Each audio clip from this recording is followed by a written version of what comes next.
When it comes to military hardware, there are plenty of designs that were innovative, effective, and more than capable of fulfilling their intended roles.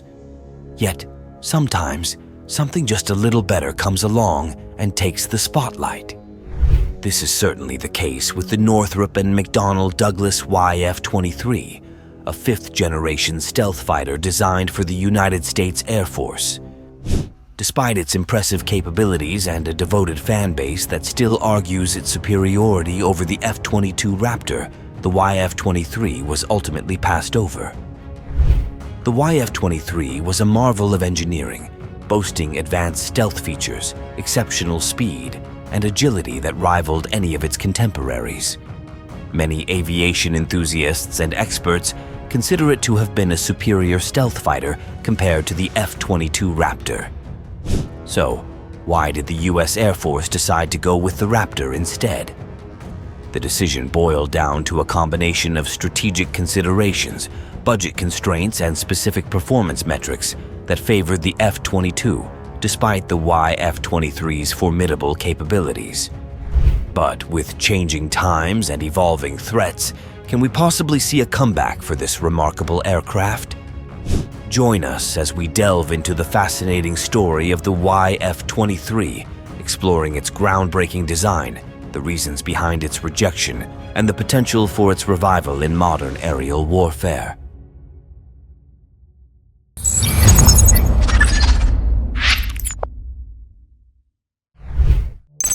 The Battle of the Fifth-Generation Fighters. The Cold War was reaching its fever pitch in the 1980s, and the U.S. found itself in a high-stakes arms race with the Soviet Union. Despite recent advancements with fourth-generation fighters like the F-14, F-15, and F-16, the U.S. feared the Soviet Union's capacity to produce superior aircraft. The urgency to maintain dominance led to the birth of the Advanced Tactical Fighter (ATF) program, with the goal of creating the world's first fifth-generation fighter. Two formidable teams entered the competition. On one side, Lockheed, Boeing, and General Dynamics came together to develop the YF-22. On the other, Northrop Grumman and McDonnell Douglas joined forces to present the YF-23.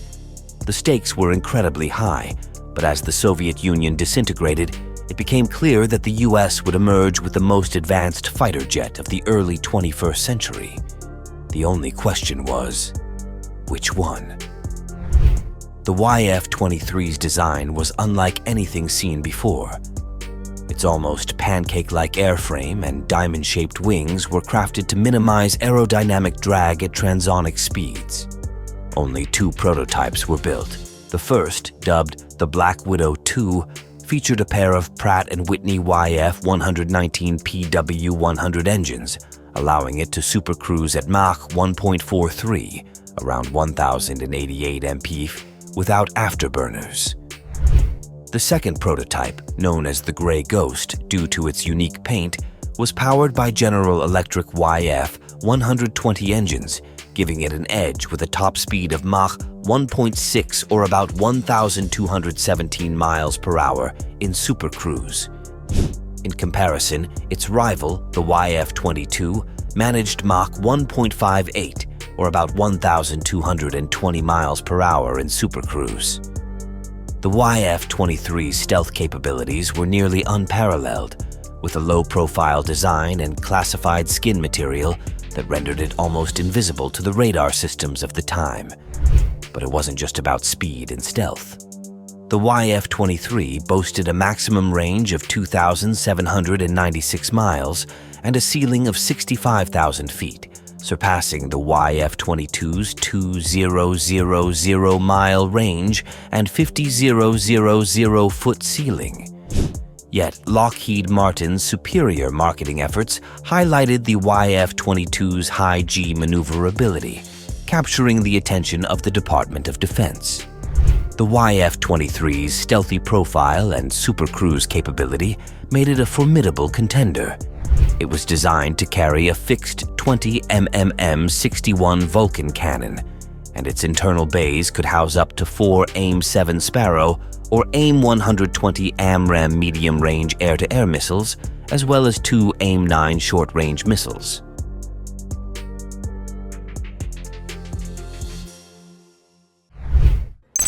The untold story of the YF-23.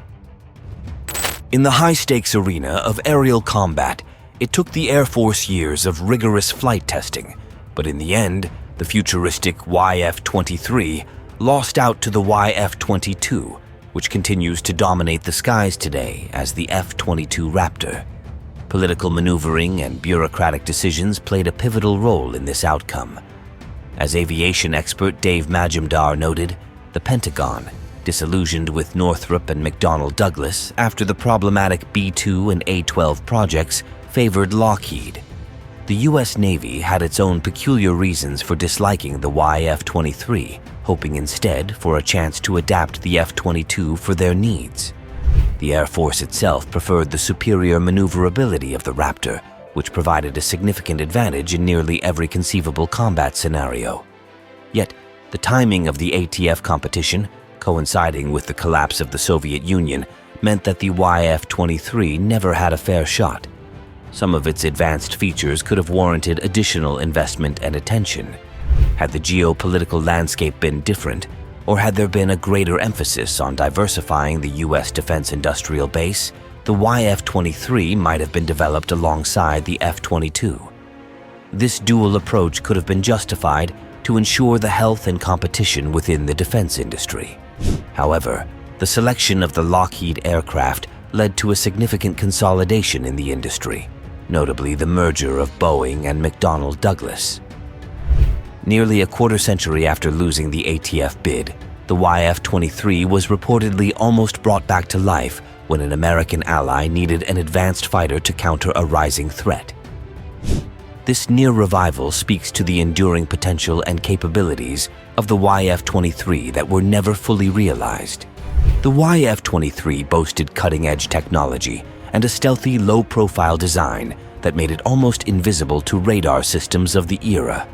Its supercruise capability, allowing sustained supersonic flight without afterburners, was a game-changer. Despite these advancements, it was the YF-22's agility and the political landscape that ultimately decided its fate. Imagine a world where both the YF-23 and the F-22 flew side by side, each bringing their unique strengths to the U.S. Air Force's arsenal. The competition might have fostered even greater innovation and technological advancements. Instead, the YF-23 remains a fascinating what-if in the annals of military aviation history. Japan's quest for stealth supremacy. In a high-stakes game of military technology, Japan has long harbored a deep fascination with stealth fighter jets.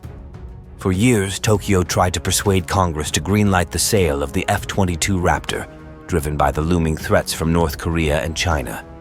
The Japanese Air Force was eager to bolster its air superiority, but Congress had other plans. Congress's refusal to sell the F-22 to Japan was driven by two main concerns.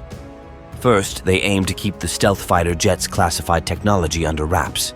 Second, they wanted to maintain the delicate balance of power in the Indo-Pacific.